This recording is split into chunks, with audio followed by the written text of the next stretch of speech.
नमस्कार दोस्तों, स्वागत है आपका मेरे चैनल कॉमिक्स लाइफ में।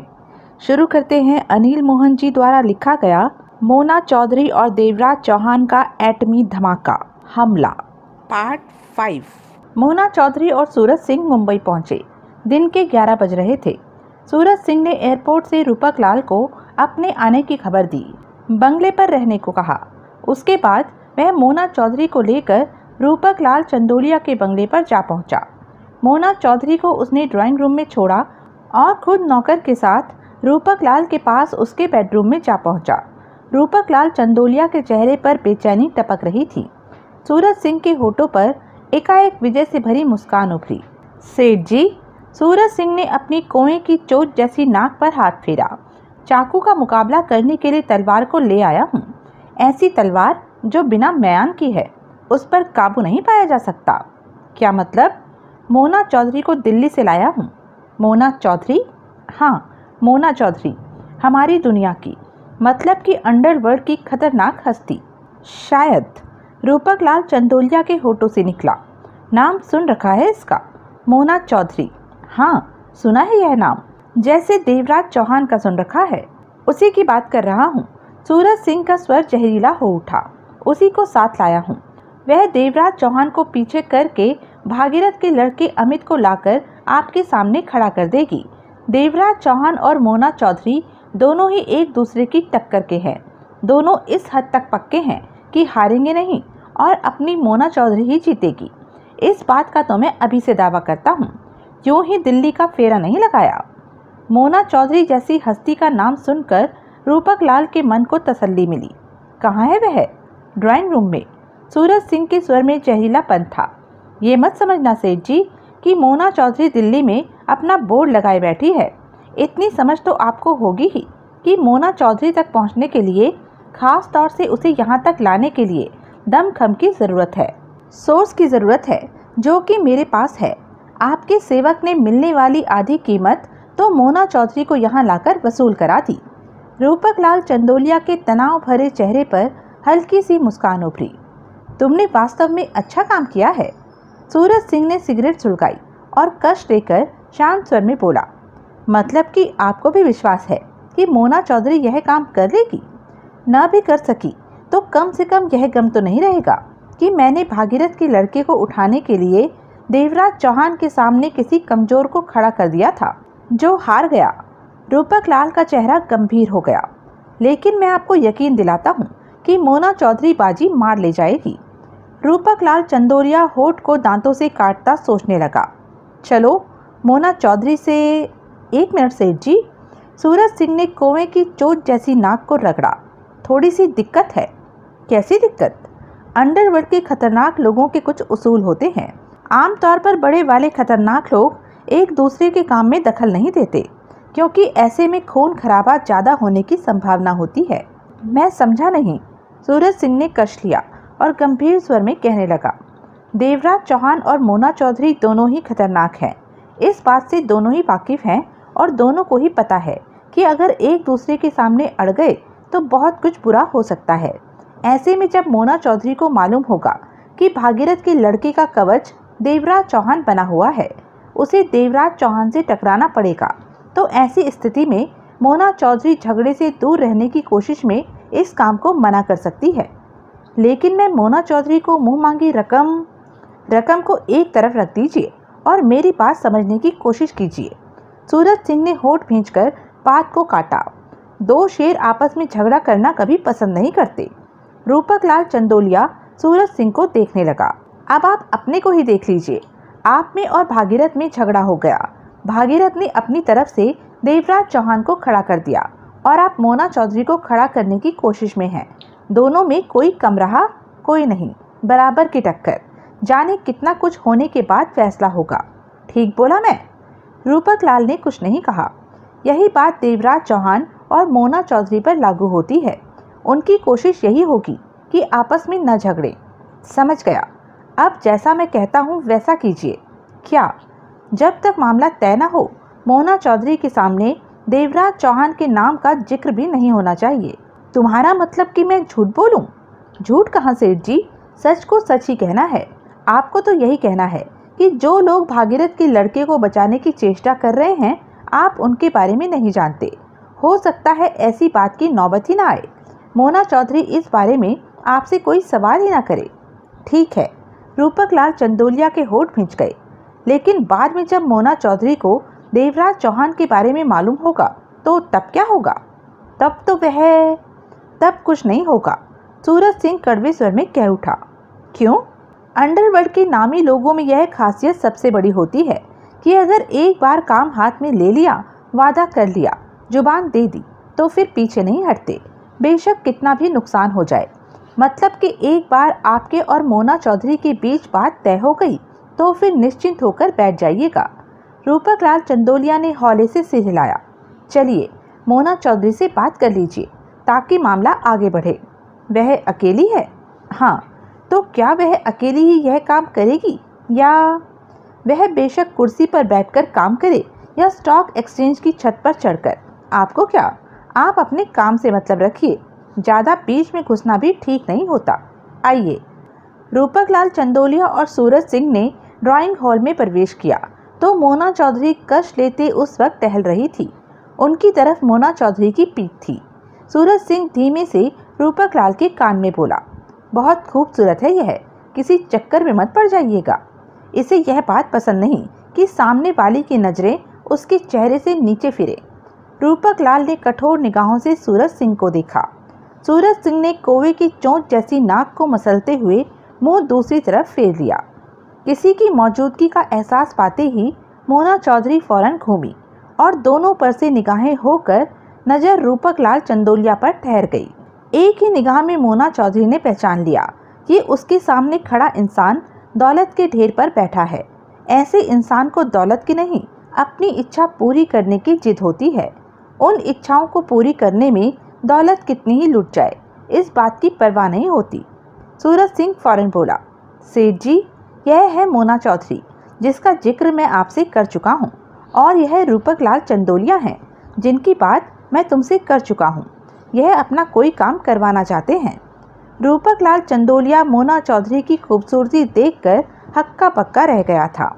बदन पर जीन की पैंट और लगभग वैसी ही कमीज, बॉय कट बाल, पतला लंबा जिस्म, देखने में ऐसी मासूम गुड़िया कि गोद में बिठाकर खिलाने खेलने का मन करे। ऐसी खूबसूरत शय और खतरनाक मुजरिम मोना चौधरी, विश्वास करने का तो सवाल ही पैदा नहीं होता था अगर इसे कहीं और देखा होता। लेकिन इस वक्त अविश्वास करने जैसी कोई बात भी नहीं थी कि वह मोना चौधरी नहीं है।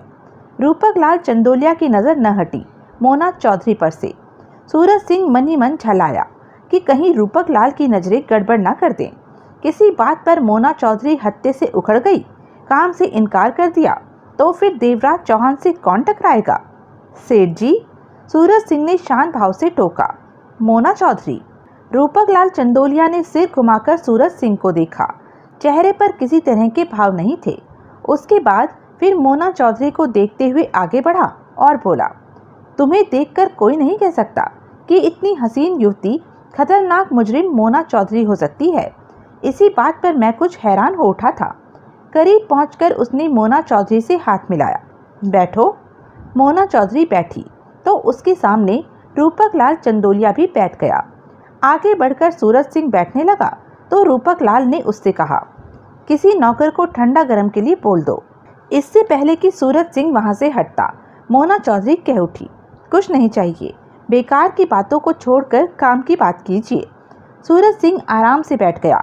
रूपक लाल चंदोलिया ने गंभीर निगाहों से मोना चौधरी को देखा। मोना चौधरी उसी वक्त बोली, मेरे एक एक सवाल पूछे जाने से बेहतर है कि आप एक ही बार में सब कुछ बता दीजिए। रूपक लाल चंदोलिया ने एक ही बार में सब कुछ बता दिया। सिर्फ यह नहीं बताया कि भागीरथ के लड़के अमित को देवराज चौहान सुरक्षा दे रहा है, उसके बदले यही कहा कि अमित इस वक्त कुछ लोगों की सुरक्षा में है। मोना चौधरी ने समाप्त हो रही सिगरेट ऐश ट्रे में डाल दी। चेहरे पर सोच और गंभीरता के भाव थे। रूपक लाल के कहे शब्दों पर वह अभी तक गौर कर रही थी। हो जाता है। तभी सूरज सिंह बीच में बोलने की गरज से कह उठा, बड़े बड़े लोगों में ऐसी बातें हो जाती हैं, यह कोई नई बात नहीं है। अभी पिछले साल ही। चुप रहो। मोना चौधरी ने सूरज सिंह को देखा। सूरज सिंह सिर हिलाकर खामोश हो गया। मोना चौधरी ने रूपक लाल चंदोलिया को देखा। तो आपका कहना है कि आपके बेटे को भागीरथ और उसके बेटे ने मिलकर मारा? रूपक लाल का चेहरा कठोर पड़ गया। यह मेरा कहना नहीं है, यह सच बात है जो तुम्हें बता रहा हूँ। रूपक लाल चंदोलिया एक एक शब्द चबाकर कह उठा। भागीरथ ने मेरे से दुश्मनी निकाली है, मेरे मासूम इकलौते बेटे की जान लेकर। मामला क्या था? सिर्फ एक औरत का। मैंने हर हाल में अपने बेटे की मौत का बदला लेना ही है। यह भी तो हो सकता है कि आपको गलतफहमी हो रही हो, आपका बेटा अपनी मौत मरा हो। लेकिन मुझे गलतफहमी नहीं हुई। रूपक लाल चंदोलिया पहले जैसे स्वर में कह उठा। कभी कभी सच सामने होता है, लेकिन सामने वाले को समझाने के लिए शब्द नहीं होते कि यही सच है। जो मैं कह रहा हूँ वही सच है। भागीरथ ने मेरे बेटे की जान लेकर अपने बेटे को मौत के कगार पर खड़ा कर दिया है। मोना चौधरी ने नई सिगरेट सुलगा ली। मोना चौधरी को इस बात से वास्ता नहीं था कि सच क्या है और झूठ क्या है। उसे अपहरण करने के लिए कहा जा रहा था, ना कि अमित की जान लेने के लिए। अगर उसे अमित की हत्या के लिए कहा जाता तो शायद वह इनकार कर देती, क्योंकि असल सच से वह वाकिफ नहीं थी। उसका काम तो अपहरण करके अमित को रूपक लाल के हवाले कर देना था।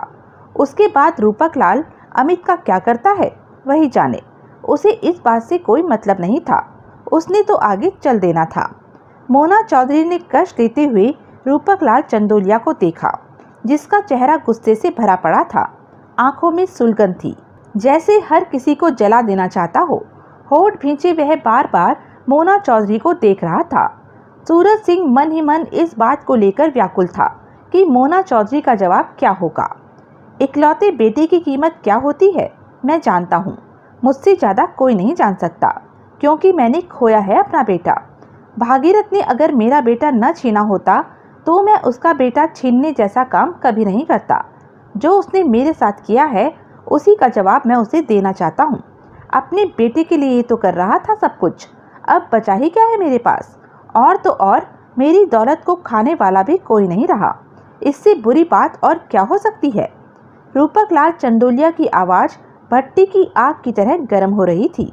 मोना चौधरी ने अपने मस्तिष्क से इन बातों को निकाला कि उसे सिर्फ अपने काम से मतलब रखना है। ठीक है, मोना चौधरी ने शांत स्वर में कहा, काम हो जाएगा। सूरज सिंह का दिल धड़का। रूपक लाल चंदोलिया के चेहरे पर तसल्ली के भाव उभरे। मैंने, रूपक लाल की आवाज़ अब काबू में आने लगी थी, भागीरथ को चैलेंज दिया है कि 1 महीने के भीतर उसके बेटे को उठवा लूँगा, और उस महीने में से 3 दिन बीत चुके हैं। कोई बात नहीं, काम आपके दिए वक्त में ही होगा। मोना चौधरी की आवाज़ में विश्वास था। तो सेठ जी, अब तो आपका काम हो गया, मेरी रकम तैयार रखिएगा। सूरज सिंह चमक भरे स्वर में कह उठा। रूपक लाल चंदोलिया के चेहरे पर उभरा तनाव अब कम होता जा रहा था। मेरे ख्याल में वे लोग काफ़ी खतरनाक हैं जो भागीरथ के बेटे को बचाने में लगे हैं, रूपक लाल बोला। यह देखना मेरा काम है, आपका नहीं, मोना चौधरी ने सपाट स्वर में कहा। रूपक लाल चंदोलिया ने कुछ नहीं कहा। लगे हाथ, आप लोगों के बीच काम की रकम भी तय हो जाए तो फिर काम शुरू किया जाए। सूरज सिंह जैसे सारा मामला अभी से फाइनल करा देना चाहता था। रूपक लाल चंदोलिया ने मोना चौधरी को देखा। मोना चौधरी ने रूपक लाल को, इस काम के बदले तुम्हें क्या चाहिए, कितनी रकम चाहिए? रूपक लाल चंदोलिया ने पूछा। आप कितनी दे सकते हैं? मोना चौधरी ने कश लिया। तुम मांगो। रूपक लाल चंदोलिया के चेहरे पर क्रोध भर आया था। मैं अपना काम पूरा चाहता हूँ। आपके पास काफ़ी पैसा है? हाँ, बेहिसाब है, और अब उसे खाने वाला भी नहीं रहा। वह दौलत मेरे लिए मिट्टी बन गई। कम से कम मुझे दौलत नाम की मिट्टी से अब मोह नहीं रहा। बोलो, क्या चाहती हो? सूरज सिंह ने बेचैनी से पहलू बदलकर मोना चौधरी को देखा। मोना चौधरी की निगाह रूपक लाल पर थी। काम खास नहीं है, मोना चौधरी ने कहा, लेकिन इस काम में खास बात यह है कि इसे खास वक्त के भीतर ही भीतर करना है, और भागीरथ के लड़के की आपको सख्त तौर पर ज़रूरत है। हाँ, रूपक लाल के होठ और भी सख्ती से भिज गए। आपके पास दौलत की कमी नहीं है, इसलिए 1 करोड़ लगेगा इस काम की एवज में। मैं तुम्हें 1.5 करोड़ दूंगा। रूपक लाल चंदोलिया ने भिजे होठों से कहा। लेकिन तुम्हें इस बात की गारंटी देनी होगी कि काम हर हाल में पूरा करोगी। मोना चौधरी के होठों पर मुस्कान उभरी। गारंटी दी। ठीक है, भागीरथ का लड़का मेरे हवाले करो और अपना 1.5 करोड़ ले जाओ। कहते हुए रूपक लाल के चेहरे पर कठोरता नाच उठी। मैं अपने दिल की आग को ठंडा करना चाहता हूँ, गौरव की मौत का बदला लेकर। मोना चौधरी ने सूरज सिंह को देखा। तुम मेरे साथ रहोगे? हाँ, तभी तो हकदार बनूंगा इस सेठ से दौलत लेने का। सूरज सिंह ने कौवे की चोंच जैसी नाक को रगड़ा। मेरे साथ रहने का मतलब है तुम्हें वही करना होगा जो मैं कहूँगी। मेरे कहने से बाहर नहीं जाओगे। मैं जानता हूँ, मुझे ऐसा ही करना होगा। सूरज सिंह को तो जैसे इस वक्त हर बात मंजूर थी। मोना चौधरी ने सिगरेट ऐश ट्रे में डाली और उठ खड़ी हुई। अभी सारा दिन पड़ा है, हम खंडाला पहुंच सकते हैं। तुम शाम तक वह जगह मुझे दिखा सकते हो जहां उन चारों ने उस लड़के को रखा हुआ है। मोना चौधरी ने सूरज सिंह को वहां से चल देने वाले अंदाज में कहा। सूरज सिंह फौरन उठ खड़ा हुआ। चलो, मेरे पास कार है। मोना चौधरी ने रूपक लाल को देखा। मैं तुम पर पूरी तरह भरोसा कर रहा हूँ मोना चौधरी। रूपक लाल चंदोलिया के होठों से धीमा स्वर निकला। आपका भरोसा टूटेगा नहीं, काम हर हाल में पूरा होगा। मोना चौधरी ने दृढ़ता भरे स्वर में कहा और सूरज सिंह को आने का इशारा करके पलटी और बाहर निकलती चली गई। काम बन गया सेठ जी, सूरज सिंह ने दांत फाड़कर रूपक लाल से धीरे से कहा और बाहर जाने वाले दरवाजे की तरफ बढ़ता हुआ बोला। भागीरथ का बेटा आपकी मुट्ठी में आया ही आया। शाम हो चुकी थी जब मोना चौधरी और सूरज सिंह खंडाला पहुंचे। मेरे ख्याल में कल सुबह से काम शुरू किया जाए, सूरज सिंह बोला। सबसे पहले मुझे वह जगह दिखाओ जहां लड़के को रखा हुआ है, मोना चौधरी ने कहा। वहां? सूरज सिंह के होठों से निकला। वहां जाने में तो खतरा है। मोना चौधरी ने तीखी निगाहों से उसे देखा। तो क्या 10 मील दूर बैठकर काम करोगे? मेरा यह मतलब नहीं था। सूरज सिंह ने सिर हिलाया। वहीं चलते हैं। पौने घंटे बाद सूरज सिंह ने कार रोकी। यह जगह खुली थी। एक तरफ खेत तो दूसरी तरफ सूखी हरी पहाड़ियां नजर आ रही थी। सूरज सिंह ने कार का इंजन बंद किया और बाहर निकलकर दोनों बाहें ऊपर करके अंगड़ाई ली। मोना चौधरी ने बाहर निकलकर सिगरेट सुलगाई। थक गया। सूरज सिंह ने मोना चौधरी को देखा। कई घंटे कार चलाई। उसकी छिपी निगाह मोना चौधरी के गले से नीचे भी फिर रही थी। मोना चौधरी ने आसपास देखने के बाद सूरज सिंह को देखा। उसकी निगाहों का मतलब समझकर सूरज सिंह ने कहा, यहाँ से कुछ दूर पैदल चलना होगा। अगर कार से आगे गए तो वे लोग इंजन की आवाज़ सुनकर सतर्क हो सकते हैं। ऐसा हुआ तो वक्त से पहले ही गड़बड़ हो जाएगी। दोनों पैदल ही आगे बढ़े। 15-20 मिनट के बाद उनका बढ़ना रुका। अब वे ऐसी जगह पर ओट में खड़े थे कि वहां से फार्म का बंगला स्पष्ट नजर आ रहा था। बंगले के आसपास दूर दूर तक खेत कटे होने की वजह से खाली मैदान जैसा लग रहा था। मोना चौधरी आंखें सिकोड़े बंगले को देखने लगी, जो दूर से छोटा सा नजर आ रहा था। यहाँ से आगे बढ़ने का मतलब था कि आसानी से बंगले वालों की निगाहों में आ जाना। यही है वह बंगला। सूरज सिंह की नजरें भी बंगले पर ही थी। यहाँ पर भागीरथ के लड़के को रखा हुआ है और वे चारों उसकी देख रेख करते हैं। चारों बहुत तेज और सतर्क हैं। इस समय तुम्हें लग रहा होगा कि सब कुछ शांत है, बंगले वाले आराम कर रहे होंगे, लेकिन वे लोग शायद कभी आराम नहीं करते। दिन हो या रात, हर वक्त आंखें खुली रखते हैं। उन्हें अपना काम करना अच्छी तरह आता है। बंगले पर निगाहें दौड़ाते हुए मोना चौधरी ने सिगरेट सुलगाई। मैं और भाई रात के 3 बजे बंगले के पास जा पहुंचे थे। हमें पूरा विश्वास था कि लड़की को उठाकर अपने साथ ले आएंगे, लेकिन वे लोग तो आंखें फाड़े बैठे थे। पकड़ लिया। भाई को गोली मार दी। टांग पर लगी। मैं उसे कंधे पर उठाकर भाग आया। एक को मैंने बेहोश कर दिया था, सिर पर चोट मारकर। सूरज सिंह की आवाज़ में सख्ती आ गई थी। लेकिन अब सोचता हूँ कि बेहोश करने की अपेक्षा गोली मार देता तो ठीक रहता। मोना चौधरी बंगले के आसपास की जगह पर नजरें दौड़ा रही थी। रात को ये लोग बंगले के आसपास लाइटें ऑन कर देते हैं ताकि कोई बंगले के पास भटके भी तो उनकी नज़रों से बच ना सके। सूरज सिंह के होठ भींच गए। उसी सुजान सिंह की टांग पर लगी गोली की याद आ गई थी। सिर्फ 4 लोग हैं। पांचवा लड़का। सिर्फ 4 लोग इतने बड़े बंगले की निगरानी नहीं कर सकते, खुद को बाहरी हमले से नहीं बचा सकते। सूरज सिंह के चेहरे पर कड़वे भाव उभरे। कोशिश करके देख लेना, रात को ही करना, सब मालूम हो जाएगा कि वे क्या कर सकते हैं और क्या नहीं। मोना चौधरी ने सूरज सिंह के चेहरे पर निगाह मारी। उन 4 को 4 मत समझना, 16 समझना, 1 4 4 के बराबर है। सूरज सिंह पुनः बोला। मोना चौधरी की नजरें पुनः बंगले की तरफ उठी। उन 4 में से कम 1 तो हर वक्त लड़के के पास रहता होगा। मोना चौधरी ने कहा, कोई ज़रूरी नहीं, 16 साल का लड़का है, कोई दूध पीता तो नहीं कि हर वक्त उसे गोद में बिठाया जाए। तब भी उन 4 में 1 अवश्य उस पर नज़र रखता होगा कि गलती से भी वह कोई ऐसी हरकत न कर दे जो उसके लिए नुकसानदेह हो, जैसे कि बंगले के भीतरी माहौल से उकताकर टहलने के लिए बंगले से बाहर निकल आए। ऐसा हो गया तो उसे ले जाना आसान हो जाएगा।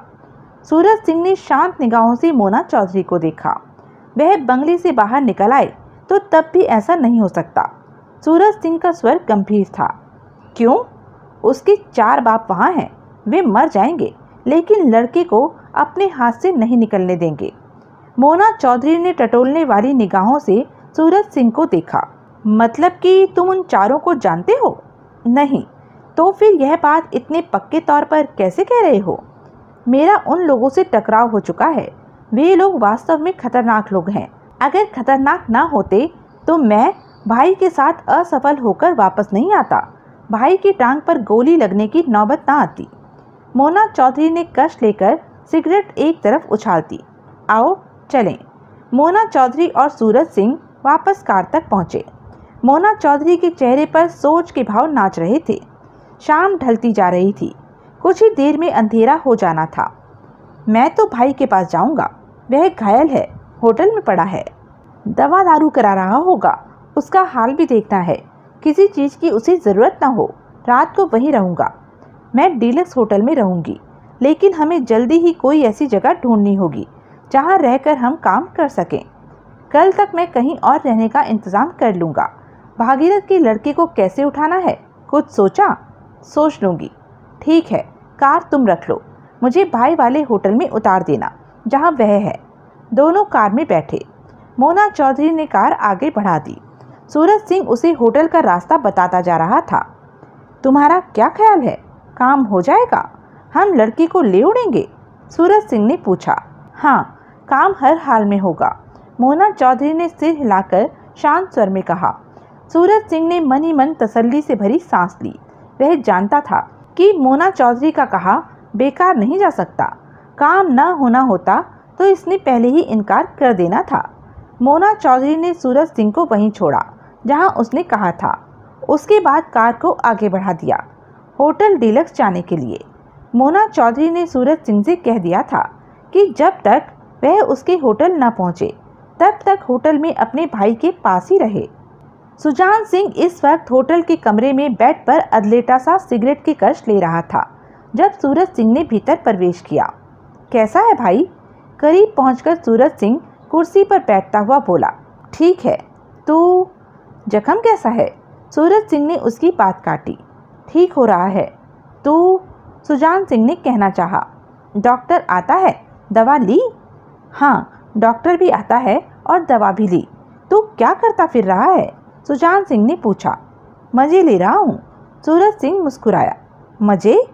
सुजान सिंह की नज़रें सूरज सिंह के चेहरे पर टिकी।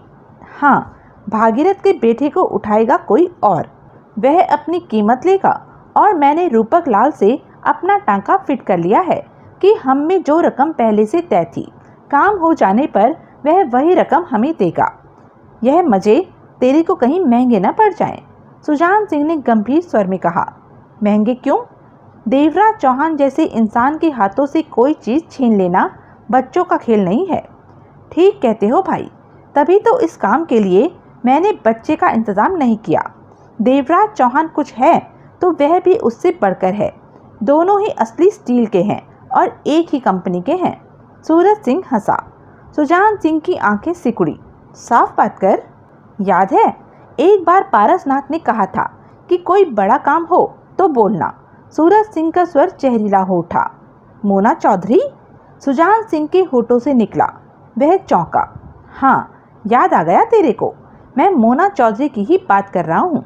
दिल्ली गया था, पारसनाथ से बात की, मोना चौधरी को मुंबई लाया, रूपक लाल से बात करा दी, दोनों में सौदा पट गया। मोना चौधरी तैयार हो गई? हाँ। कितने में सौदा पटा? 1.5 करोड़ में। सुजान सिंह के चेहरे पर सोच के भाव उभरे। क्या हुआ भाई? मोना चौधरी गलती कर गई है। सुजान सिंह का स्वर गंभीर था। कैसी गलती? देवराज चौहान पहले से ही मैदान में है, यह जानते ही उसे पीछे हट जाना चाहिए था, क्योंकि दोनों में से कोई भी कम नहीं है। 2 पहाड़ टकराएंगे तो दोनों पहाड़ ही टूटेंगे, एक को नुकसान नहीं होगा, सुजान सिंह ने कहा। सूरज सिंह के चेहरे पर जहरीली मुस्कान नाच उठी। भाई, पीठ ठोक मेरी। क्या किया है तूने? सुजान सिंह की आंखें सिकुड़ी। कमाल कर दिया है। सूरज सिंह अपने कोवे की चोंच जैसी नाक को 2 उंगलियों से मसलकर हंसा। मोना चौधरी को मालूम ही नहीं होने दिया कि भागीरथ के बेटे को देवराज चौहान सुरक्षा दे रहा है। रूपक लाल को भी मैंने पहले ही समझा दिया था कि यह बात मोना चौधरी को न बताए, देवराज चौहान के बारे में अनजान रहे। अब मोना चौधरी यह काम हाथ में ले चुकी है, रूपक लाल से वादा कर चुकी है, सौदा हो चुका है। हाँ कर देने के बाद मोना चौधरी जैसी हस्ती देवराज चौहान को सामने पाकर पीछे हट जाए, इस बात पर विश्वास नहीं किया जा सकता। सुजान सिंह के होठों से गहरी सांस निकल गई। यह तूने ठीक नहीं किया। क्यों? मोना चौधरी को मालूम हुआ तो कौन बताएगा उसे? भाई तू, रूपक लाल या मैं? सूरज सिंह ने उसे घूरा। सुजान सिंह ने उसकी आंखों में झांका। कोई नहीं बताने वाला, मोना चौधरी तक बात नहीं पहुंचने वाली। आराम से बैठ भाई, चिंता मत कर। सूरज सिंह कड़वे स्वर में कह उठा। सब ठीक है, मोना चौधरी कहती है कि वह काम कर लेगी। अब कहाँ है मोना चौधरी? खंडाला में ही। मैंने उसे वह जगह दिखा दी है जहाँ देवराज चौहान लड़के के साथ है। सुजान सिंह ने सोच भरे अंदाज में सिर हिलाया। अब वह जल्दी ही कोई कारनामा दिखाएगी। अपना काम तो बैठे बिठाए हो गया भाई। सूरज सिंह कोवे की चोंच जैसी नाक को मसलता हुआ कह उठा। इधर मोना चौधरी ने काम पूरा किया और उधर रूपक लाल से नोट झाड़े। देवराज चौहान को क्यों भूलता है? क्या वह लड़के को आसानी से हाथ से जाने देगा? बोल। सूरज सिंह ने फौरन बेचैनी भरे अंदाज में पहलू बदला। ऐसा मत बोल भाई, तू हमेशा अपने हक की बात सोचता है, पहलू के दूसरी तरफ नहीं देखता। वह देवराज चौहान है। एक बार तो तेरे रिवॉल्वर की चोट सिर पर खा गया, लेकिन बार बार ऐसा नहीं होगा। भाई तू दिल धड़काने वाली बात करता है, अच्छी बात किया कर, मोना चौधरी बाजी मार ले जाएगी। सुजान सिंह ने कुछ कहने की अपेक्षा आंखें बंद कर ली। देवराज चौहान के सिर के घाव इतने गहरे नहीं थे कि खतरे वाली बात होती। 1.5 दिन में ही घाव काफी हद तक भर गए थे। अब वह खुद को ठीक महसूस कर रहा था। सुजान सिंह और सूरज सिंह के हमले से अब वहां की चौकसी कड़ी हो गई थी। वैसे तो वह पहले भी सावधान ही थे, परंतु कहीं कोई लापरवाही थी तो वह बिल्कुल ही दूर हो गई थी। बांकेलाल राठौड़ ज्यादातर अमित के आसपास ही रहता था। जगमोहन और सोहन लाल हद से ज्यादा सतर्क रहकर वहां की चौकसी कर रहे थे। कोई परिंदा भी पर मार जाए, इस बात का सवाल ही पैदा नहीं होता था। देवराज चौहान अपने को बिल्कुल ठीक महसूस कर रहा था। वहां के इंतजामों से वह पूरी तरह निश्चिंत था। शाम के 7 बजे वह तैयार हुआ और बंगले के बाहर निकला। बांकेलाल राठौड़ इस समय अमित के साथ एक कमरे में दरवाजा बंद करके बैठा था। अमित इस कैद से हद से ज़्यादा उखड़ा बैठा था, लेकिन वह जानता था कि उसके लिए खुले में जाना खतरे से भरा हुआ था। देवराज चौहान बंगले से बाहर निकला तो कुछ दूर सावधानी से सोहन लाल को टहलते पाया। उसकी उंगलियों में गोली वाली सिगरेट दबी थी और पैंट में फंसी रिवॉल्वर स्पष्ट नजर आ रही थी। कहाँ चले? सोहन लाल एकाएक मुस्कुराया। बाहर, यूं ही। आज रात का खाना मत तैयार करना, मैं पैक करा कर ले आऊँगा। सोहन लाल ने सिर हिलाया। मेरी यहाँ खास ज़रूरत तो नहीं। देवराज चौहान ने आसपास निगाहें दौड़ाई। हम संभाल लेंगे, सोहन लाल ने पैंट में फंसी रिवॉल्वर थपथपा कर कहा। देवराज चौहान मुस्कुराया और कुछ दूर खड़ी कार की तरफ बढ़ गया। फिक्र नहीं करनी थारे को, वट दांगे। देवराज चौहान ने सिर उठाकर देखा। ऊपर के एक कमरे की खिड़की से बांकेलाल राठौड़ नीचे देख रहा था। देवराज चौहान ने उसे देखकर हाथ हिलाया और कार की तरफ बढ़ता चला गया। कार में बैठने के बाद सिगरेट सुलगाई और कार आगे बढ़ा दी। फार्म के कच्चे रास्ते की धूल उड़नी शुरू हो गई। कुछ आगे जाकर देवराज चौहान ने कार रोकी और खिड़की से सिर निकालकर बंगले की छत की तरफ देखा। वहां जगमोहन नजर आया, जो कार की तरफ ही देख रहा था।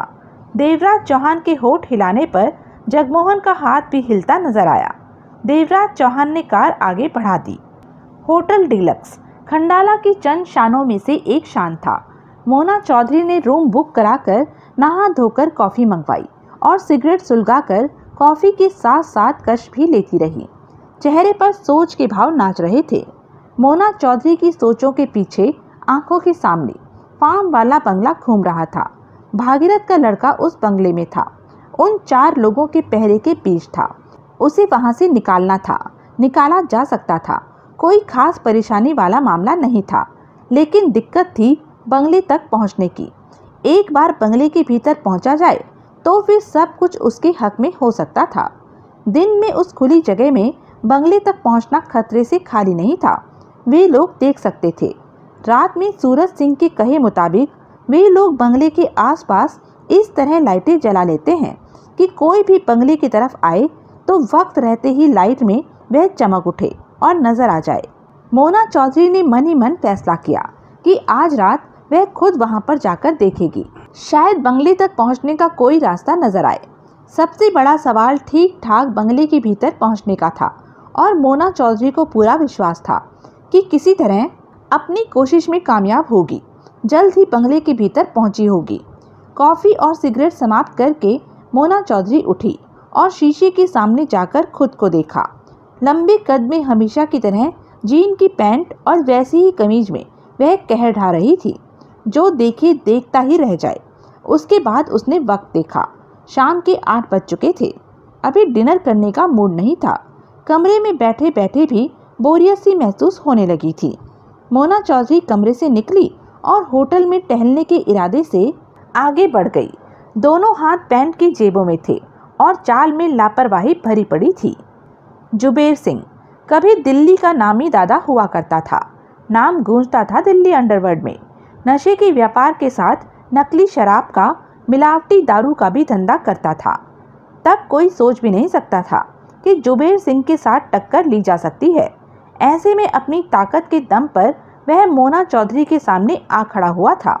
मोना चौधरी झगड़ा नहीं करना चाहती थी, लेकिन जुबेर सिंह अपनी बात पर अड़ा रहा। दोनों में झगड़ा पैदा हुआ और उस झगड़े में मोना चौधरी ने जुबेर सिंह को पूरी तरह बर्बाद कर दिया। उसके सारे धंधे जड़ से उखाड़ दिए। उसके कई खास आदमियों को चुन चुन कर मारा, लेकिन जुबेर सिंह बच निकला। तब जुबेर सिंह ने देखा कि बाजी उसके हाथ से निकल गई है।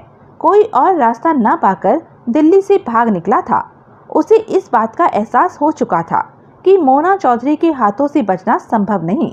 जुबेर सिंह इधर उधर होता हुआ मुंबई जा पहुंचा था, जेब से खाली, नई जगह। जुबेर सिंह ने बहुत कोशिश की कि दिल्ली की तरह मुंबई में भी अपने पांव जमा ले, लेकिन वहां पहले से ही जमे दादाओं ने उसे लात मारकर भगा दिया।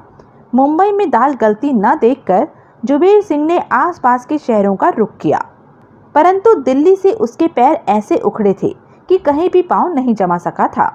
कई बार दिलो दिमाग में मोना चौधरी को लेकर तूफान उठता कि उसने उसे बर्बाद किया है। मन करता कि दिल्ली जाकर मोना चौधरी को खत्म कर दे, परंतु उसकी सोच सिर्फ सोच बनकर ही रह जाती। थक हार कर जुबेर सिंह खंडाला में ही रुक गया था। एक जगह हाथ मारकर कुछ पैसे इकट्ठे किए और एक टैक्सी खरीद ली। टैक्सी की आड़ में टूरिस्टों को खंडाला घुमाना और वीरान जगह ले जाकर नशीली दवा खिलाकर बेहोश करके उन्हें लूट लेना। इसी तरह जुबेर सिंह काम चला रहा था। 1-2 बार पकड़े जाने की नौबत आई, लेकिन जैसे तैसे बच निकला और अब 1 घंटे से जुबेर सिंह का मस्तिष्क सुलग रहा था। तब वह होटल डिलक्स के बाहर मौजूद था, जब उसने मोना चौधरी को कार ड्राइव करते हुए होटल के भीतर प्रवेश करते देखा था। सालों बीत गए थे मोना चौधरी को देखे, परंतु एक ही निगाह में उसने मोना चौधरी को पहचान लिया था। मोना चौधरी को खंडाला में देखकर जुबेर सिंह के पुराने जख्म हरे हो गए। बीते वक्त का बदला लेने का यह उसे सुनहरी मौका नजर आया। जुबेर सिंह चाहता तो मोना चौधरी के बारे में पुलिस को खबर करके उसे पकड़वा सकता था, लेकिन ऐसा करने की अपेक्षा जुबेर सिंह ने मोना चौधरी को शूट करने की सोची। मोना चौधरी से इस तरह अपना बदला भी ले लेगा और पुलिस से शाबाशी भी मिलेगी। एक बार एक टूरिस्ट को लूटने पर रिवॉल्वर हाथ में आई थी जो उसने छिपाकर रखी हुई थी। आज उस रिवॉल्वर को इस्तेमाल करने का वक्त आ गया था। बाद में पुलिस के पूछने पर कह देगा कि यह रिवॉल्वर मोना चौधरी से ही छीनी थी। इस तरह के 50 बहाने और बन जाएंगे। मामूली सी बात पर कौन ध्यान देगा? सबका ध्यान तो मोना चौधरी की लाश पर होगा या उसे शाबाशी देने पर लगा होगा। जुबेर सिंह मोना चौधरी को देखने के बाद जल्दी से उस पुराने खंडर हो रहे मकान पर गया, जहां कोठरी के साइज का एक कमरा किराए पर ले रखा था, जहां सप्ताह में एक दिन ही सोने आता था, वरना बाकी की रातें तो अड्डे पर टैक्सी में ही बिताता था। जुबेर सिंह ने कोठरी में रखी रिवॉल्वर उठाई, चैम्बर चेक किया, सब कुछ चेक किया। रिवॉल्वर चालू हालत में थी। अपने निशाने पर जुबेर सिंह को पूरा भरोसा था। जुबेर सिंह के पास कीमती पैंट कमीज थी जिसे उसने पहना, अपना हुलिया ठीक किया। रास्ते में उसने शेव कराई और जूते पॉलिश कराए। खुद को इतना काबिल बना लिया कि होटल डिलक्स में प्रवेश कर सके। उसके बाद अपनी टैक्सी एक जगह छोड़कर राह चलती टैक्सी को रोका और उसमें सवार होकर होटल डिलक्स की तरफ चल पड़ा। जुबेर सिंह के होठों में कसाव आया हुआ था। आंखों के सामने मोना चौधरी का चेहरा घूम रहा था और पैंट में फंसी रिवॉल्वर की चुभन का एहसास बराबर हो रहा था। देवराज चौहान ने जब होटल डिलक्स में कदम रखा तो तब ठीक 8 बजे थे। होटल की शाम पूरे तौर पर रौनक पर थी। वहां का माहौल देखता देवराज चौहान कुछ पल होटल की लॉबी में ही रहा, फिर होटल के भीतरी हिस्से की तरफ बढ़ गया। सिर के पिछले हिस्से में रिवॉल्वर की चोटों से बना जख्म इस हद तक ठीक हो चुका था कि वहां पीड़ा का कोई एहसास नहीं था, परंतु जख्म का आखिरी दौर अभी बाकी था, जो कि बालों में छिपा किसी को नजर नहीं आ रहा था। टहलने के अंदाज में आगे बढ़ता देवराज चौहान होटल की बार शॉप में पहुंचा। बार शॉप का हॉल आधे से ज्यादा भरा पड़ा था। जरा भी शोर वहां नहीं था। विस्की और बियर के बीच लोगों की बातें फुसफुसाहट जैसी महसूस हो रही थी। देवराज चौहान ने एक टेबल संभाली और सिगरेट सुलगा ली। वेटर फौरन पहुंचा। बियर? Yes sir. वेटर के जाने के बाद देवराज चौहान ने सिगरेट सुलगाई और कश देते हुए इधर उधर नजरें दौड़ाने लगा। कुछ ही पलों में वेटर बड़े मग में चिल्ड बियर और प्लेट में काजू रख गया। देवराज चौहान ने मग उठाया और घूंट भरा। ठीक इसी पल मोना चौधरी ने बार शॉप में कदम रखा। उसके दोनों हाथ पैंट की जेबों में फंसे पड़े थे। चाल में पहरे जैसी लापरवाही थी। शॉप में बैठे लोगों पर निगाहें दौड़ाती मोना चौधरी बार काउंटर पर पहुंची और करीब ही मौजूद ऊंचे घुमावदार स्टूल पर बैठती हुई बारमैन से बोली, बियर? Yes madam. सिर हिलाकर कहने के साथ ही बारमैन ने पास खड़े अपने असिस्टेंट को इशारा किया तो फौरन ही असिस्टेंट ने मग में बियर तैयार करके मोना चौधरी के सामने मग रखा और उसके बाद काजू की प्लेट तैयार करके मग के करीब ही रख दी। मोना चौधरी ने मग थामा और बियर के घूंट लेते हुए यूं ही शॉप में बैठे लोगों पर निगाहें दौड़ाने लगी। वह इस समय पूरी तरह आराम के मूड में थी। देवराज चौहान की टेबल एक तरफ हटकर थी। इत्तेफाक ही रहा कि मोना चौधरी की निगाह उस तरफ ना जा सकी थी। 10 मिनट बीत गए। देवराज चौहान बियर का आधा मग खाली करने के बाद उठा और बार काउंटर की तरफ बढ़ गया। बार काउंटर पर पहुंचकर वहां पड़े फ़ोन को अपनी तरफ सरकाया और नंबर डायल करने लगा। मोना चौधरी कुछ हाथ दूर बार काउंटर से सटी स्टूल पर बैठी थी। न तो मोना चौधरी की निगाह देवराज चौहान पर पड़ी और न ही देवराज चौहान की नज़रें मोना चौधरी की तरफ उठ पाई। बियर के घूंट लेते मोना चौधरी की नज़रें शॉप में बैठे लोगों पर ही दौड़ रही थी। लाइन मिलते ही देवराज चौहान के कानों में बांकेलाल राठौड़ की आवाज़ पड़ी, हेलो, सब ठीक है? देवराज चौहान का धीमा स्वर शांत था। ओए, बिल्कुल ठीक है, वट दांगे, फिक्र नहीं करनी। देवराज चौहान के होठों पर मध्यम सी मुस्कान उभरी। अमित कहाँ है? उधर ही, नौकरों वाले कमरे में। मारे को आराम की जरूरत थी। सोहन लाल को छोरे के कंधे पर बिठा दिया है। जगमोहन बंगले की छत पर ड्यूटी पर है और मैं आराम के साथ साथ बंगले के बाहर का फेरा भी लगा लेता हूँ। फिक्र नहीं करनी, वट दांगे। बंद करता हूँ, जल्दी आ जाऊँगा। मारे लिए खाना लाना मत भूलना। मारे गुरदासपुर में मक्की दी रोटी ते सरसों दी साग दा जवाब नहीं, ढेर सारा देसी घी। आहा, मजा आ जाता था। यहाँ पे थारे को ये सब मिले तो वाह वाह पैक करा लिए। मारा दिल बहुत खुश होगा। गुरदासपुर की याद एक बार फिर कड़क हो जाएगी। पेट में ढोल बजन लगनगे। लस्सी भी पैक करा कर ले आऊं? बाकीलाल राठौर की बात सुनकर देवराज चौहान के होठों पर छाई मुस्कान और भी गहरी हो गई। लस्सी? वाह, थारी अकल का जवाब नहीं। भाइयों देवराज चौहान, लस्सी में मक्खन का मोटा सा गोला भी डलवा लाइयो, खाने का मजा चौका हो जावे। मारे को गुरदासपुर में। देवराज चौहान ने रिसीवर रखा और अपनी टेबल की तरफ बढ़ गया। वह जानता था कि बाकीलाल राठौर की गुरदासपुर की बातें खत्म नहीं होने वाली। अपनी टेबल पर पहुंचकर देवराज चौहान ने नई सिगरेट सुलगाई और साथ साथ बियर का घूंट भी लेने लगा। अभी तक मोना चौधरी और देवराज चौहान और मोना चौधरी दोनों में से किसी की भी निगाह एक दूसरे पर न पड़ सकी थी। अमित चरमरा रही चारपाई पर मरा टूटा सा बैठा था। उसके चेहरे की सारी रौनक खत्म हो चुकी थी। ऐसी जिंदगी की तो उसने कभी कल्पना ही नहीं की थी। वह तो आजाद पंछी था। पिता की ढेर सारी दौलत की ऊंचाई को कम करना अपना फर्ज समझता था। यह जुदा बात थी कि दौलत का ढेर कम होने की अपेक्षा बढ़ता ही जाता था। इस वक्त वह जिस सर्वेंट क्वार्टर में 24 घंटे बिता रहा था, उससे बड़ा तो उसका बाथरूम था और जैसी चारपाई उसे सोने को मिल रही थी, उसकी तो बात ही जुदा थी। लेटने के बाद जब चारपाई से उठता तो उसे ऐसा महसूस होता जैसे गहरे कुएं से बाहर निकल रहा हो।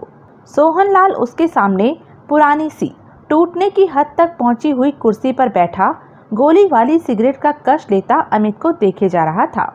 सर्वेंट क्वार्टर में अंधेरा था। रोशनी के नाम पर चंद्रमा की रोशनी की पतली सी रेखा खिड़की से भीतर आ रही थी, या फिर बंगले के आसपास रोशन लाइटों से सर्वेंट क्वार्टर के भीतर इतनी चमक थी कि वहां की चीज़ों को धुंधला सा किंतु स्पष्ट तौर पर देखा जा सके।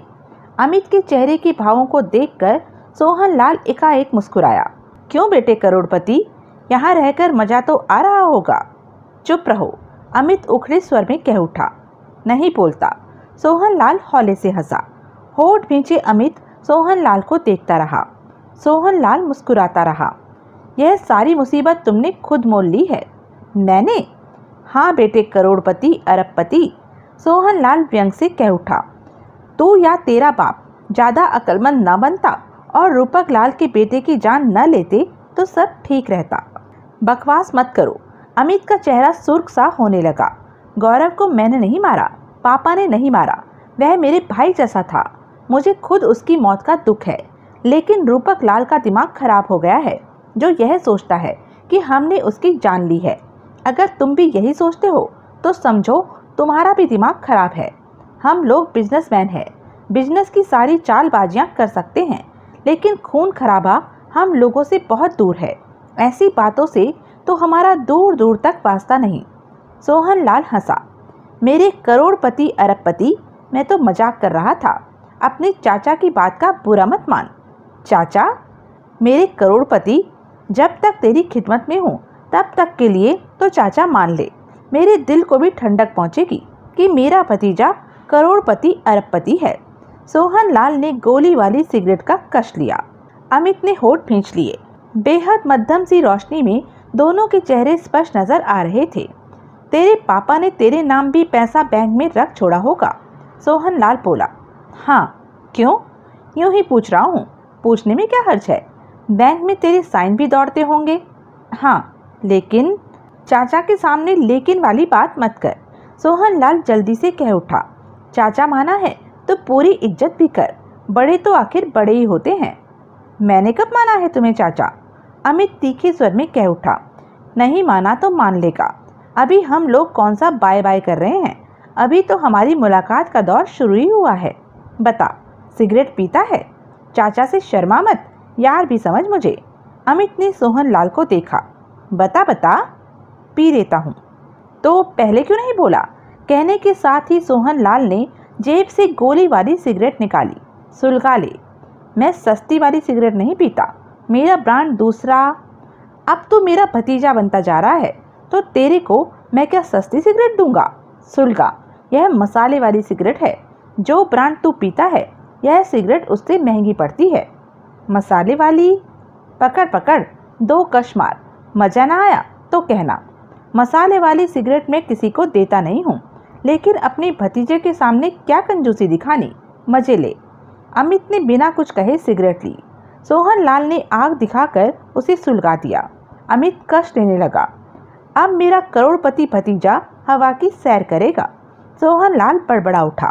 गोली वाली सिगरेट के 2 कश लेते ही अमित के मस्तिष्क पर नशा सवार होने लगा। तनाव एकाएक गायब होने लगा। वह पूरा का पूरा मस्ती में डूबने लगा। यह कौन से ब्रांड की सिगरेट है? अमित तीसरा कश लेता कह उठा। यह खोता ब्रांड है। खोता ब्रांड? हाँ, खोता ब्रांड सिगरेट। मजा आ रहा है? बहुत। कहाँ मिलती है यह सिगरेट? आज से मैं यही ब्रांड लिया करूँगा। उसने पुनः कश लिया। कहाँ मिलती है? ठीक है, तेरे को बता देता हूँ, लेकिन आगे किसी को मत बताना। नहीं बताऊँगा। अमित नशे में झूमने लगा था। खोता लैंड देखा है? खोता लैंड? यह नाम तो मैंने पहले कभी नहीं सुना। अब तो सुन लिया ना, नक्शा भी तेरे को समझा दूंगा। मैं तो बता रहा था कि खोता लैंड को पार करके पीछे एक पहाड़ी आती है। उस पहाड़ी को पार करके छोटा सा शहर पड़ता है। वहाँ से खोता ब्रांड की यह सिगरेट मिलती है। पहाड़ी पार करने में काफ़ी दिक्कत आती है, ऊंची है ना। डोंट वरी, मैं हेलीकॉप्टर भेजकर खोता ब्रांड की सिगरेट मंगवा लूँगा। तुम वहाँ लेने जाते हो? नहीं, मेरे पास तो कोरियर से आ जाती है। पेमेंट मैं ड्राफ्ट से भिजवा देता हूँ। यह सिस्टम वहाँ चलता है? बिल्कुल चलता है, चिंता मत कर। अपने भतीजे के लिए मैं पेटी भरकर खोता ब्रांड की सिगरेट मंगवा दूंगा। कहने के साथ ही सोहन लाल ने हाथ आगे बढ़ाकर उसका कंधा थपथपाया। अमित गोली वाली सिगरेट की पूरी मस्ती में था। एक बात तो बता। क्या? चाचा बोल मुझे। चाचा? हाँ, क्या बात चाचा? अमित खुद को 7वें आसमान पर उड़ता महसूस कर रहा था। तेरे बैंक के खाते में कितना माल है? बहुत है, मुझे खुद नहीं मालूम। मैं तो चेक से बड़ी बड़ी रकमें निकाल लेता हूँ। और बैंक खाली नहीं होता? नहीं, पापा बैंक के खाते को फिर से भर देते हैं। कश लगा? अमित ने तगड़ा कश लगाया। अंधेरे में भी उसकी आंखों में सुर्खी महसूस सी होने लगी थी। अपने चाचा का एक काम नहीं करेगा? बोल चाचा। एक छोटा सा चेक मुझे, मतलब कि अपने चाचा को भी दे दे। छोटा सा चेक? दे दूंगा। छोटा सा चेक? हाँ चाचा, दे दूंगा, लेकिन उस चेक पर रकम मत भरना।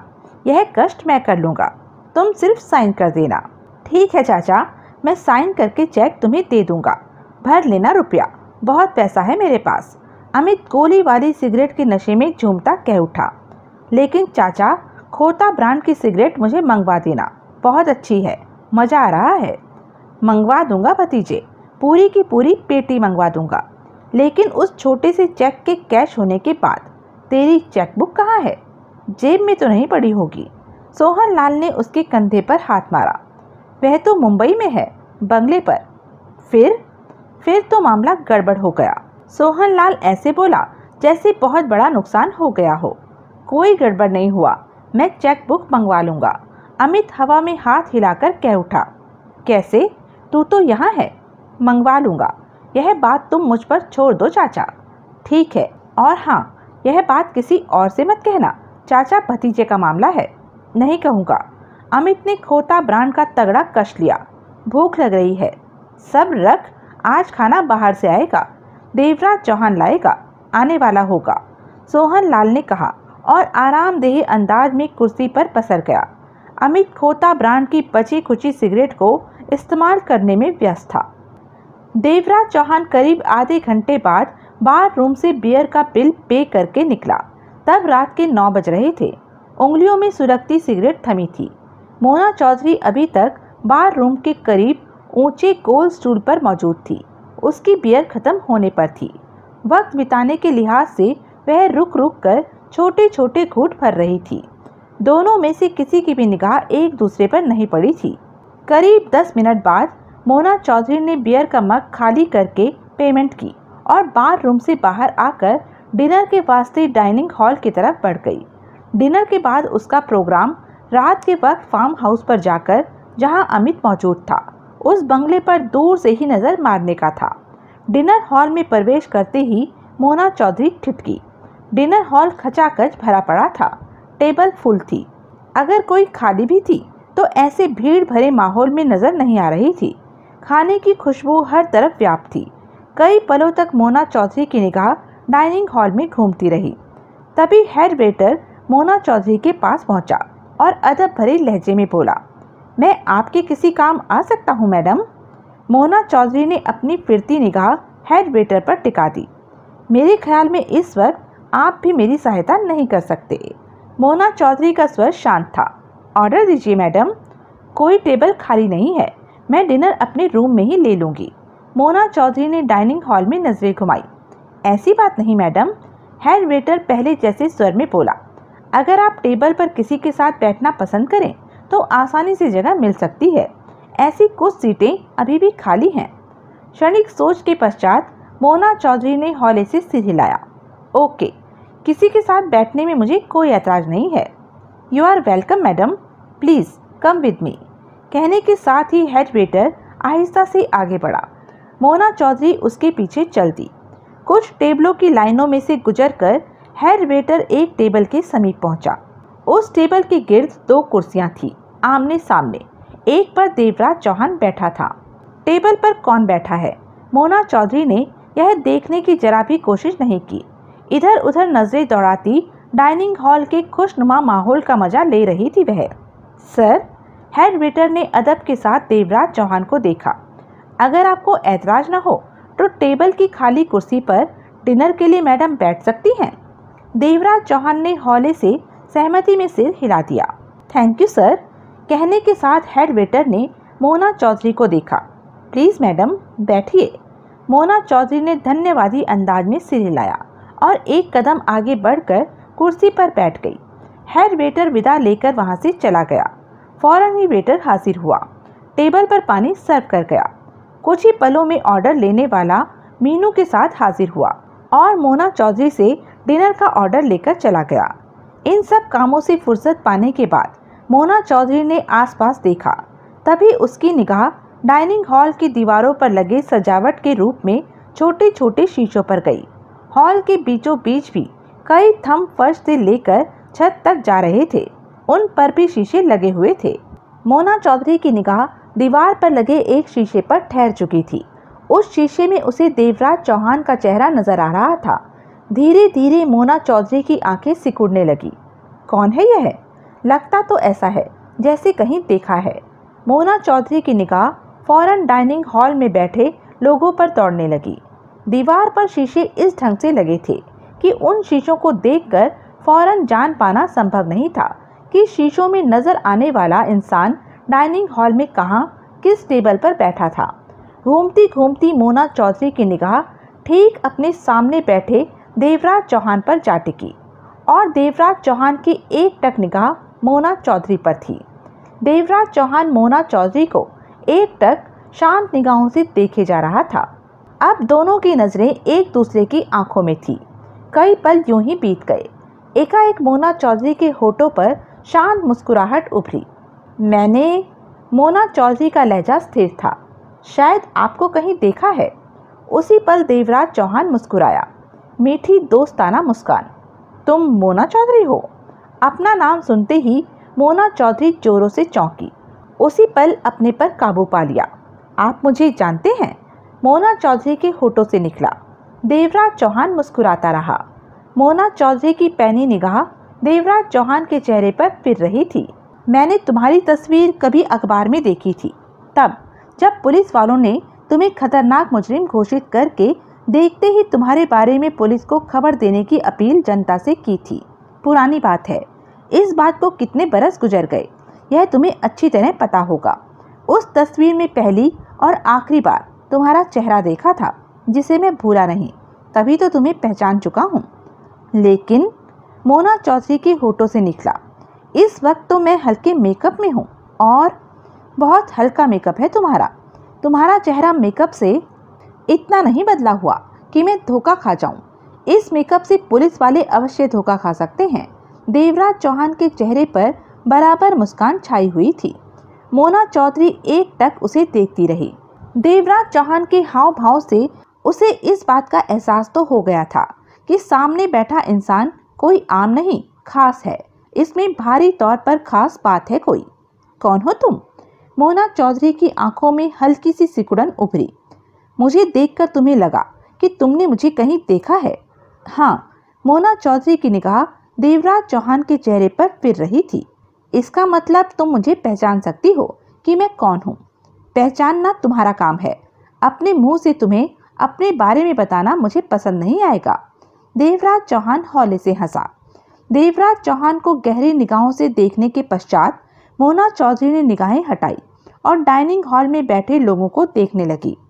एक पल भी न बीता होगा कि मोना चौधरी के मस्तिष्क को हैरानी भरा झटका लगा और फैली सी आंखें देवराज चौहान पर आ टिकी। देवराज चौहान के होठों पर छाई मुस्कान और भी गहरी हो गई। देवराज चौहान, तुम? मोना चौधरी के होठों से अजीब सा स्वर निकला। मैं जानता था कि तुम सिर्फ वक्ती उलझन में हो, मुझे पहचान लोगी। क्षण भर के लिए तो मोना चौधरी के होठों से कोई शब्द ही नहीं निकला। मैं बहुत हैरान हो रही हूँ, बहुत खुश हो रही हूँ इस तरह तुम्हें अपने करीब पाकर। मोना चौधरी की आवाज़ में खुशी के गहरे भाव थे। बहुत तमन्ना थी तुमसे मिलने की, तुम्हें सामने देखने की, तुमसे बात करने की। मुझे तो अभी भी विश्वास नहीं आ रहा कि तुम मेरे सामने हो। मैंने तो ख्वाब में भी नहीं सोचा था कि इस तरह इत्तेफाक के साथ हमारी मुलाकात डिनर टेबल पर होगी। कितना अच्छा लग रहा है कि पहली मुलाकात में ही हम डिनर भी एक साथ ले रहे हैं। देवराज चौहान ने उसी मुस्कुराहट भरे अंदाज में सिर हिलाया। इस मुलाकात की मुझे भी खुशी हो रही है। तुम्हारे कारनामों की तो मैं हमेशा दिल से तारीफ करती हूँ। मोना चौधरी की आवाज़ में भरपूर खुशी थी। स्वर मध्यम था, या फिर यूँ समझ लो कि मन में सपना है, इच्छा है कि हम दोनों कभी मिलकर किसी बड़े ऐसे काम को अंजाम दें जिसे पूरा कर पाना असंभव हो और उस असंभव को हम संभव कर दिखाएं। क्या तुम भी ऐसा चाहते हो? देवराज चौहान ने फिर अपना मुस्कुराहट भरा चेहरा हिलाया। मुझे कोई ऐतराज नहीं। अगर कभी वक्त ने मौका दिया तो हम अवश्य एक साथ कोई काम करेंगे।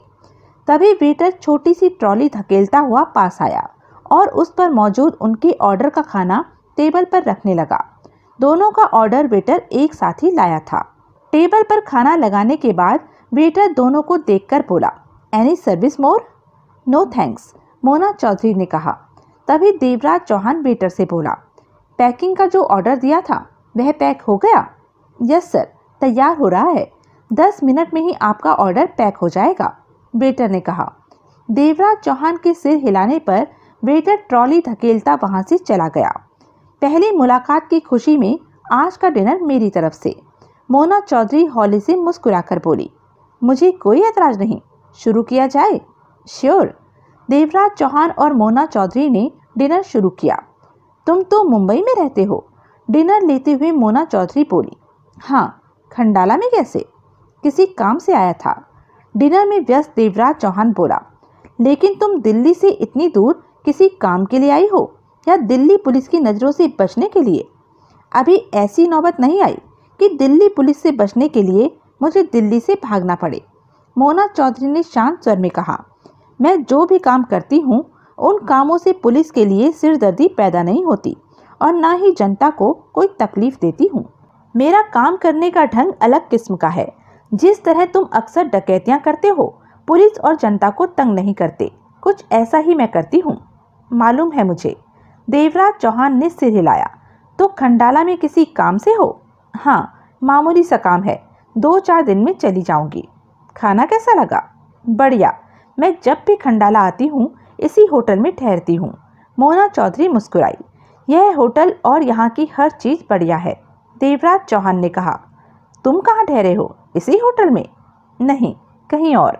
मुझे बताओ, मैं आऊँगी। एक ही मुलाकात में मेरा मन नहीं भरेगा। तुम इसी होटल में ठहरी हो? मैं तुम्हारे जाने से पहले ही तुमसे यहाँ आकर मुलाकात करूँगा। मैं जहाँ ठहरा हूँ वहाँ के बारे में अभी बताना ठीक नहीं। देवराज चौहान ने शांत स्वर में कहा। तुम्हारी मर्जी, मैं जोर नहीं दूंगी। मोना चौधरी फौरन समझ गई कि देवराज चौहान किसी खास काम पर है। तभी डिनर करते करते देवराज चौहान क्षण भर के लिए ठिठका। उसकी निगाह 10 फीट दूर दीवार पर लगे छोटे से शीशे पर गई। दूसरे ही पल वह सतर्क नजर आने लगा। अब उसकी एक आंख उस शीशे पर थी तो दूसरी मोना चौधरी और खाने की तरफ। देवराज चौहान का चेहरा सामान्य ही रहा, परंतु आंखों में पैनापन आ चुका था। दूसरे ही पल देवराज चौहान की निगाह तेजी से डाइनिंग हॉल में घूमी और हॉल के बीचों बीच सजावट के लिए लगी बेलों के झुंड में जा टिकी। नजरें फिर घूमी और वापस आ गई। मोना चौधरी ने एकाएक देवराज चौहान की चुप्पी को महसूस किया। क्या हुआ? कुछ नहीं। देवराज चौहान के होठों पर मुस्कान उभरी। सच बात मोना चौधरी को बताकर उसे चौंकाकर वह दूसरे को सावधान नहीं करना चाहता था, क्योंकि उसे विश्वास था कि अभी वह सारा मामला संभाल लेगा। देवराज चौहान की निगाह पुनः दीवार पर लगे छोटे छोटे शीशों में से एक शीशे पर अटकी। शीशे में जुबेर सिंह का बेल के हरे पत्तों में से चेहरा चमक रहा था और दूसरे छोटे से शीशे में से उसने बेल के पत्तों के बीच में से झांकती रिवॉल्वर की नाल देख ली थी, जिसका रुख इसी तरफ था। देवराज चौहान ने टेबल के नीचे से अपनी टांग उठाई और आगे बढ़कर जूते सहित पांव को मोना चौधरी की टांगों के बीच चेयर पर टिका दिया। अपनी टांगों में देवराज चौहान का जूते वाला पांव आया देखकर मोना चौधरी मुस्कुराई। मेरा रूम नंबर 12 है, मोना चौधरी ने शांत स्वर में कहा। देवराज चौहान ने मुस्कुराकर मोना चौधरी को देखा, फिर डिनर में व्यस्त तिरछी निगाह शीशे की तरफ गई। छोटे से शीशे में जुबेर सिंह के हाथ में दबी रिवॉल्वर के ट्रिगर पर पड़ता उंगली का दबाव उसने देख लिया था। कभी भी फायर हो सकता था। तुम्हारे लिए मेरा दरवाजा हमेशा खुला है। मुझे खुशी होगी अगर हम दोनों की रात एक साथ बीते। देवराज चौहान की निगाह शीशे की तरफ रिवॉल्वर के ट्रिगर पर हिलती उंगली पर थी। मोना चौधरी के शब्दों के जवाब में शीशे की तरफ देखता देवराज चौहान मुस्कुराया। तो प्रोग्राम तय रहा। डिनर के बाद हम। तभी तूफानी गति के साथ 2 काम एक साथ हुए। देवराज चौहान ने मोना चौधरी की कुर्सी पर रखे अपने पांव से वेग के साथ कुर्सी को जोरों के साथ पीछे धकेला। इसके साथ ही फायर का तेज धमाका हुआ। पल भर में ही डाइनिंग हॉल में भूकंप जैसी स्थिति पैदा हो गई। मोना चौधरी कुर्सी से लुढ़क कर दूर जा गिरी। जुबेर सिंह की चलाई गोली, जो कि मोना चौधरी को लगनी थी, वह चंद फीट दूर दूसरी डिनर टेबल पर जा धंसी। लोगों की हल्की सी चीखों पुकार वहां मची। अपना दाव खाली जाते पाकर जुबेर सिंह घबरा उठा। निशाना कामयाब रहता तो सबका ध्यान मोना चौधरी की तरफ जाता और वह आधे मिनट में ही होटल के बाहर होता, परंतु मोना चौधरी के साथ बैठे इंसान ने सारा मामला खराब कर दिया था। जुबेर सिंह रिवॉल्वर थामे पलटा और तेजी से डाइनिंग हॉल की तरफ भागा। अभी चंद कदम ही उठा पाया था कि उसके पास पहुंच चुके देवराज चौहान ने उसे थामा और रिवॉल्वर वाली कलाई पकड़कर चेहरे पर जबरदस्त घूंसा लगाया। घबराए से जुबेर सिंह के लिए उस वक्त वह घूंसा ही काफी था। वह चीख कर नीचे गिरा। रिवॉल्वर उसके हाथ से निकल गई। डाइनिंग हॉल में मौजूद लोग अभी भी हक्के बक्के से यह सब देख रहे थे। जो भी हो, देवराज चौहान ने अब यहाँ रुकना ठीक नहीं समझा। हंगामा पैदा हो चुका था। अगर वह किसी की पहचान में आ गया तो मुसीबत खड़ी हो सकती थी। खंडाला की पुलिस उसकी तलाश में चप्पा चप्पा छान मारेगी और ऐसे में भागीरथ मल्होत्रा के बेटे को सुरक्षा देना कठिन हो जाएगा। तभी मोना चौधरी वहां पहुंची। देवराज चौहान खामोशी से डाइनिंग हॉल से निकलता चला गया। मोना चौधरी ने नीचे पड़े जुबेर सिंह को फौरन पहचाना। हालांकि बरसों पहले जुबेर सिंह जवान लगता था। मोना चौधरी तुरंत समझ गई कि मामला क्या है, लेकिन उसके सामने भी देवराज चौहान वाली ही दिक्कत थी कि पुलिस के आने पर पूछताछ के दौरान वह पहचानी जा सकती थी। डिनर तो क्या, अब उसे जल्दी से जल्दी होटल से भी निकल जाना था। नीचे पड़ा जुबेर सिंह हक्का बक्का सा मोना चौधरी को देखे जा रहा था। बाजी का रुख इस तरह भी पलट सकता है, यह तो उसने सोचा भी नहीं था। दांत भींचे मोना चौधरी ने जेब से पिस्टल निकाली और झुककर जुबेर सिंह के सिर के बाल पकड़कर गुर्राई। यहाँ रुकना न तो तेरे लिए ठीक है जुबेर सिंह, और ना ही मेरे लिए। आपसी मामला हम यहाँ से बाहर निकलकर तय करेंगे। पुलिस कभी भी आ सकती है। बोल, शराफत से बाहर चलता है या? सूखे होठों पर जीभ फेरते जुबेर सिंह ने जल्दी से सिर हिलाया। तो चल। जुबेर सिंह जल्दी से उठा। अगले ही पल दोनों होटल से बाहर निकलते चले गए। मोना चौधरी जानती थी कि देवराज चौहान उससे पहले ही होटल से निकल चुका है। बाहर आते ही वह पार्किंग में खड़ी सूरज सिंह वाली कार में बैठी, जुबेर सिंह को साथ बिठाया और कार होटल से बाहर लेती चली गई। जुबेर सिंह के चेहरे पर हक्के बक्के मरे से भाव थे, जबकि मोना चौधरी के चेहरे पर कठोरता नाच रही थी। कहाँ चलूं? मोना चौधरी ने भीचे स्वर में कहा। जुबेर सिंह ने सूखे होठों पर जीभ फेर कर मोना चौधरी को देखा। मैंने कहा है कहाँ चलूं? कोई जगह बता। मुझे क्या पता? जुबेर सिंह की हालत अभी ठीक नहीं हुई थी। मोना चौधरी ने खा जाने वाली निगाहों से बगल में बैठे जुबेर सिंह को देखा। खंडाला में ही मरा पड़ा है आजकल? हाँ, तो कहीं तो मरता होगा रात को। साथ में माँ बहन रहती है क्या? मोना चौधरी ने कड़वे स्वर में कहा। नहीं। तो वहीं चल, रास्ता बता। भीतर ही भीतर घबराया जुबेर सिंह अपनी छोटी सी कोठरी का रास्ता बताने लगा। आधे घंटे में मोना चौधरी ने कार रोक दी। कहाँ? मोना चौधरी ने जुबेर सिंह को देखा।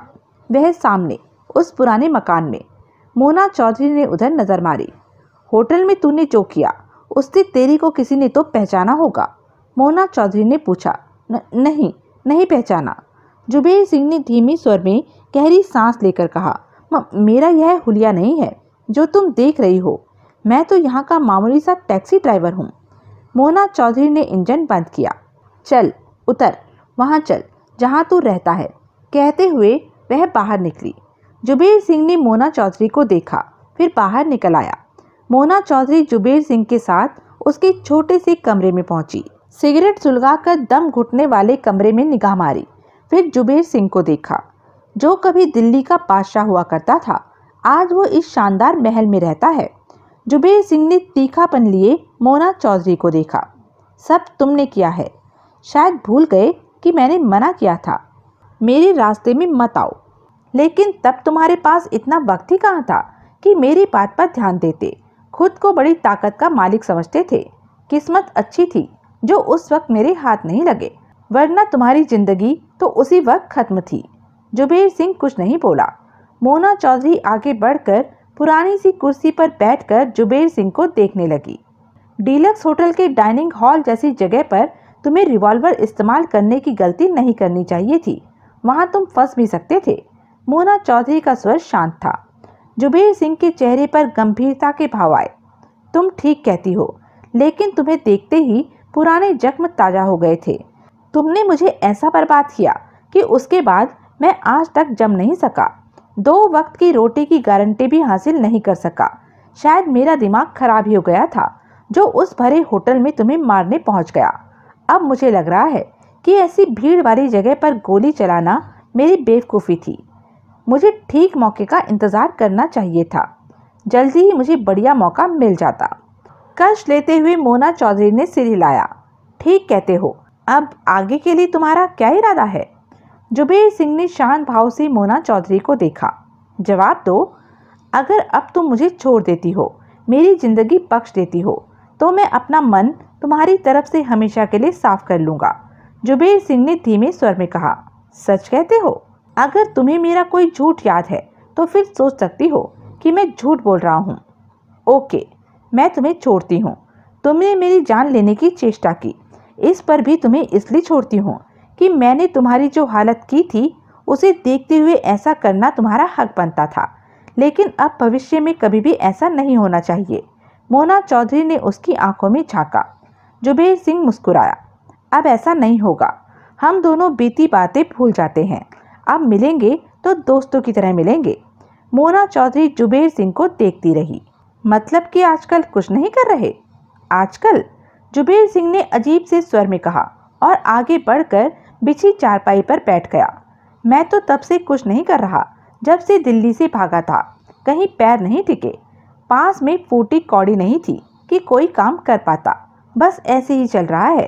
कितना मिले कि तुम कोई काम कर लो? जुबेर सिंह ने खोज भरी नजरों से मोना चौधरी को देखा। तुम दोगी? मैंने दान खाता नहीं खोल रखा। तो पहले मेरी बात का जवाब दो। चंद पलों की चुप्पी के बाद जुबेर सिंह धीमे स्वर में बोला, छोटे से छोटे काम करने के लिए भी 5-7 लाख तो चाहिए ही। ठीक है, मैं तुम्हें 10 लाख दूंगी। जुबेर सिंह एकाएक सतर्क सा नजर आने लगा। काम क्या करना है? कुछ खास नहीं। मोना चौधरी ने सिर निगाहों से जुबेर सिंह को देखा। कुछ लोगों ने खंडाला में ही एक लड़के को अपने पास रखा है, उसे सुरक्षा दे रखी है। उन लोगों के हाथ से वह लड़का निकालना है। ओह, मामला क्या है? मोना चौधरी ने जुबेर सिंह की आंखों में झांका। मामला जानने की जरूरत है तुम्हें? नहीं, मुझे तो सिर्फ 10 लाख की जरूरत है। गुड। इंसान को सिर्फ अपनी जरूरत से मतलब रखना चाहिए। मेरे साथ सूरज सिंह नाम का एक और आदमी है, लेकिन उन लोगों ने उस लड़के को ऐसी जगह पर रखा है कि मुझे एक आदमी की और ज़रूरत थी, और इस काम के लिए तुमसे बढ़िया आदमी दूसरा नहीं हो सकता। कहाँ रखा है उस लड़के को? और वे लोग कौन हैं जो उस लड़के के कवच बने हुए हैं? अब जुबेर सिंह की आवाज़ में पैनापन आने लगा था। साथ ही साथ वह यह भी सोच रहा था कि अगर ऐसी हालत में उसके पास 10 लाख जैसी रकम आ गई तो वह फिर से पांव जमाने की कोशिश कर सकता है। अभी कोई सवाल मत पूछो, इस बारे में कल बात करेंगे, मोना चौधरी ने शांत स्वर में कहा।